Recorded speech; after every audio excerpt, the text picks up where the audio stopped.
What's good, everybody? It's your boy Sin. Today, I'm going to show you how I wrote the song It Don't Hurt Me. I'm going to break down the lyrics, what they mean, and the process behind how I write all my songs. So check it out. Let me know what you think.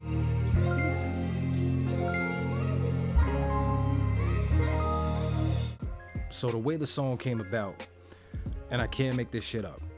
You know, I'm just chilling on my couch on a weekend, and I open up my phone, go on Instagram. First thing that pops up is Rockwood put a beat up. I'm like, yeah, all right, I'll go listen to this. And within like 2 seconds, I hit him up, and I'm like, yo, take that shit down. And he starts laughing, and he's like, why, what's up? And like, he knew what was up. He knew I wanted that beat.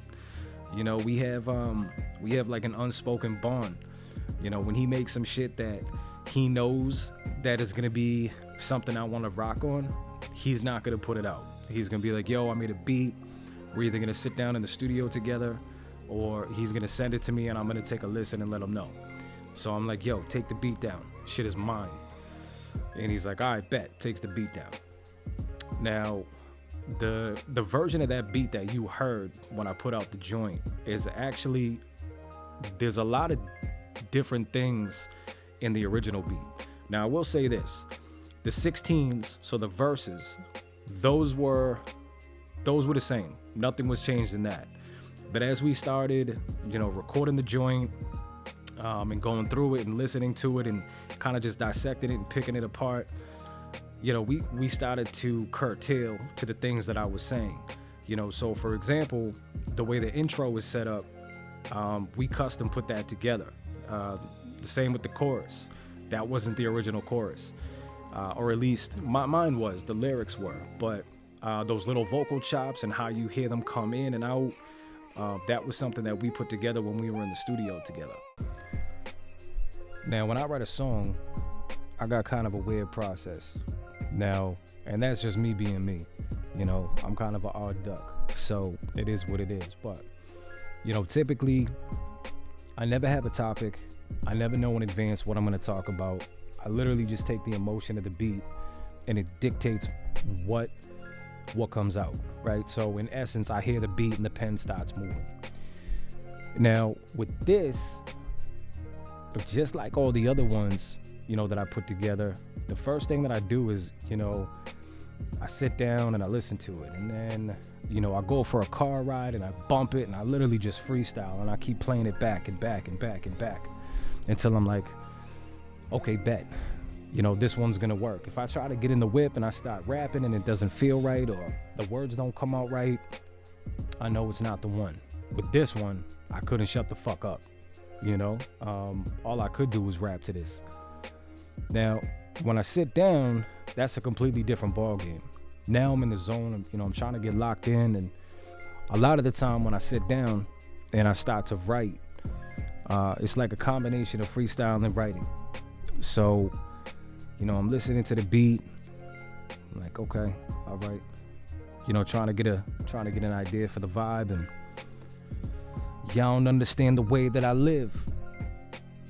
I was like, okay, I don't understand the way that, and then I start playing it back in my head, and I start playing with different words, and, you know, I got words spread all over my notebook page, you know, different words up here, different words up here, and just thinking about how I'm going to incorporate them, you know. So y'all don't understand the way that I lived. I sold drugs, sold drugs and robbed people just to pay for the rent. And I'm like, boom, here we go. Once I get those 2 bars off, half of that verse usually comes rather natural. And somewhere about halfway through, I kind of like, you know, I lose the gas, I lose the emotion, and I know it's time to walk away. But a lot of the times what I'll do is I'll get up, like legitimately I'll stand up, turn the speakers up, and I'll rap what I have. And like, yo, if I stand up and start rapping, then I know that I personally like what I'm putting together. And so that's what I did. Now the rest of that verse kind of took shape over the next couple of days. I'll be driving and I think of something and I would just be like, oh shit, I gotta and I popped it in my phone real quick. Gotta write that down. I gotta remember that. And I come back a couple of different times, and eventually I get the first verse together, and I'm like, okay, bet. We got the first verse. All right, now I gotta put together the second. I don't know if anyone who's watching this, if you make music, y'all already know about the second verse. It's the hardest one to write. Or the third verse, but I don't even do those.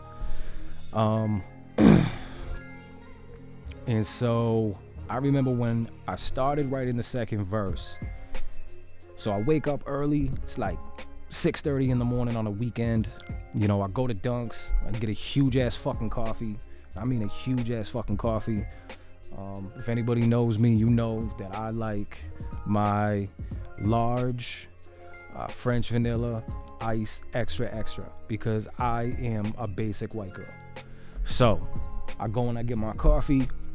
I come back to the crib. It's like 7 o'clock in the morning, and I put the beat on and I start writing, and I get in the zone, you know, pretty quick on this one. About 4 or 5 bars in, I'm like, all right. So this is obviously the direction that it's taking, and I walk back and forth, in and out of the room, in and out of the room, in and out of the room. I do a lot of things to distract myself on purpose while I'm writing. You know, I might call somebody, I'll shoot a text, I'll play on my phone, you know, I'll go on social media, just anything to kind of, you know, temporarily take myself out of that space. Because if I feel like, you know, maybe a little bit of writer block is coming, or, you know, the emotion's not the same, I want to make sure that I don't lose that creativity. So over the years, I found out by creating small distractions for myself while I write is typically a good thing. You know, so I do that. And so I hit up one of my friends, and I'm texting him, and all of a sudden, boom, the bars start coming, and I'm just like, I might as well just send it to him real quick, see what he thinks. And you know, and he's kind of a religious guy, and he knows where I stand on that. And so I started going through it. And, you know, I text him, and I'm all like, you know, I don't need church to get closer to God. When the more time together would just leave us at odds. Boom, send. He's like, oh, that shit's kind of dope. I'm like, yeah, bet. It's kind of dope. Okay, run back upstairs. And so I write that down, and then boom, it's like boom. Nothing was coming out again, so I'm like, fuck it. I'm gonna go smoke a square real quick, and did the same thing. I opened up my phone, and started texting him, and you know,